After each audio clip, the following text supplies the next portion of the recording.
Act 2, Scene 1. It takes place in Rome, and Menenius discusses with Sisinnius and Brutus, whom he knows that he and the plebeians dislike Coriolanus, despite his heroic, triumphant, and distinguished and honorable service for Rome.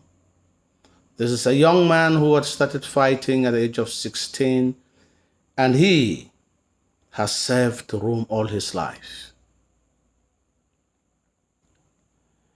Menenius tells them that Coriolanus is a good man and leads a blameless life, but they do not seem to change their view of him. They chide him for his pride, but Menenius counters by asking them to look at themselves and see if they do not have traces of pride or have other weaknesses as well, or maybe perhaps more than that which they accuse Coriolanus of.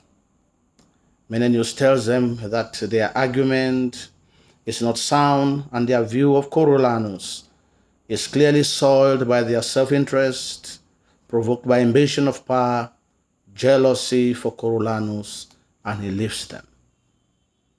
Volumnia, Virgilia, and Valeria enter expressing the good news as Matthias is headed home from the battlefield. Menenius is happy about the news and hopes that Coriolanus has returned with some wounds to mark his victory. Remember that in Roman history, anyone who wanted to vie for the post of consul general had to show their wounds publicly before they would get the approbation of the plebeians. Finally, Coriolanus enters and is greeted by his mother and wife, and Menenius. His news is explained and pronounced to the crowd as an official welcome back home, in which they tell him that he has now returned with the honor of having a new name, Coriolanus. Volumnia is elated to see her son back home and wishes that he will now be able to become the consul general and get into politics. However, Coriolanus shows some reluctance and unwillingness to become a political creature or figure. He will prefer to be a servant of Rome. That is, he will prefer to be a soldier. Everybody leaves while Sisinnius and Brutus conspire to make Coriolanus unpopular with the people so that he will not be named consul. There are many candidates, but Coriolanus is tipped as the favorite. They know that his pride and his unwillingness to talk about his triumph will land him in trouble, and they must exploit this weakness of feeling to make him look unpopular or unappealing to the people. Their plan is cunning and clever, though it is not driven by interest for the people of Rome, but for their own thirst for power, which will be stated by usurping Coriolanus' power in the city. Remember that these people know that if Coriolanus is elected as consul general, he may likely strip them of their power as the tribunes of the people. Menenius and the tribunes compare Coriolanus to different animals to convey different views that they have about him. There is the use of imagery, metaphor, when Menenius believes that Coriolanus is a lamb that the people want to threaten to tear apart like a wolf does. On the other hand, the tribunes believe that he is too loud and ferocious to be a lamb. Menenius sticks to his symbol to represent Coriolanus because he lives an honorable life and wants to make him look like the victim. Indeed, Coriolanus is well symbolized by the lamb because he is unable to deceive. He does the service that is required of him and lacks the ability to manipulate the people through flattery.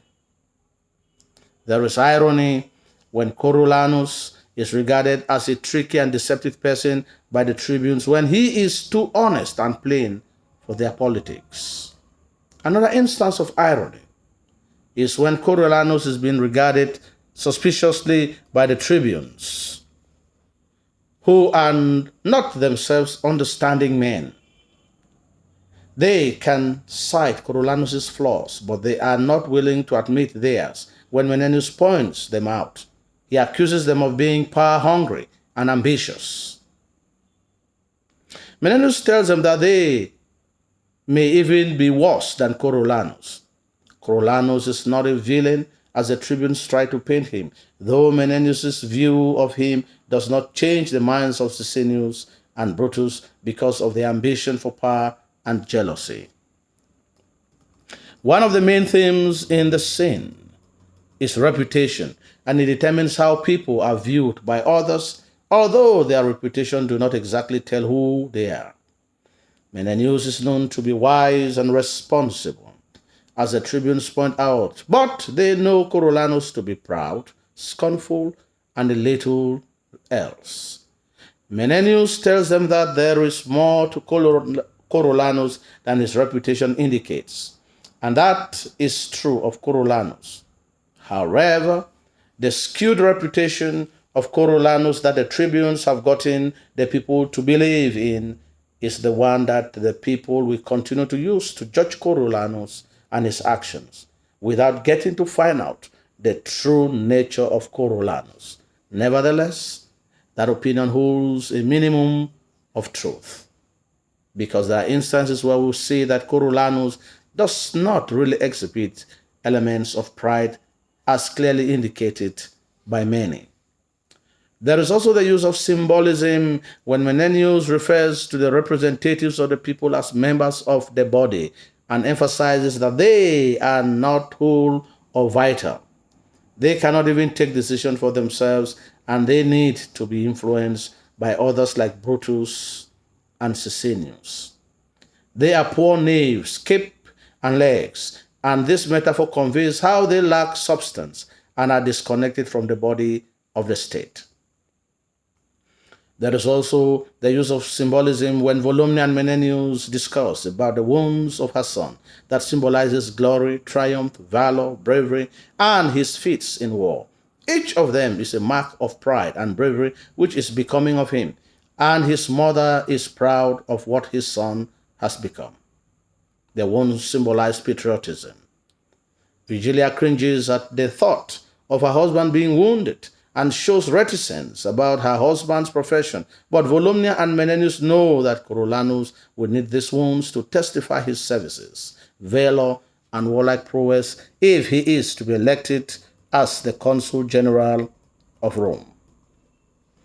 During the welcome ceremony back home from the Battle of Corioli, Coriolanus speaks first to his mother and later to his wife, briefly, and he does not respond to him.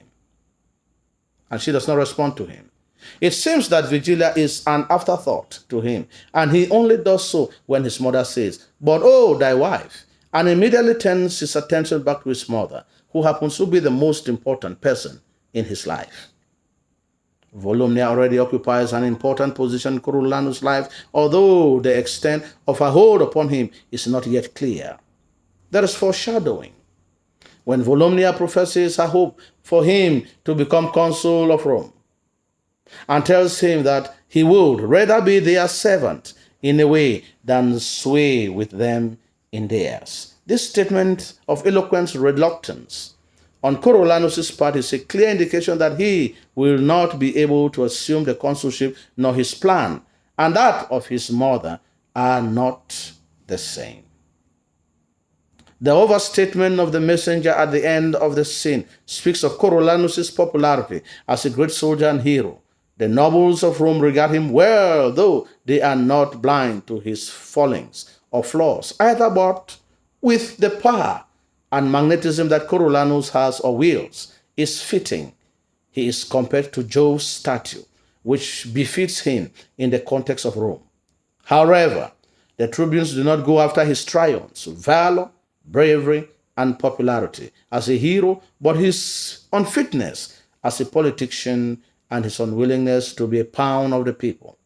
If they make him look bad enough to the plebeians, then their plan of throwing Coriolanus out of Rome may work.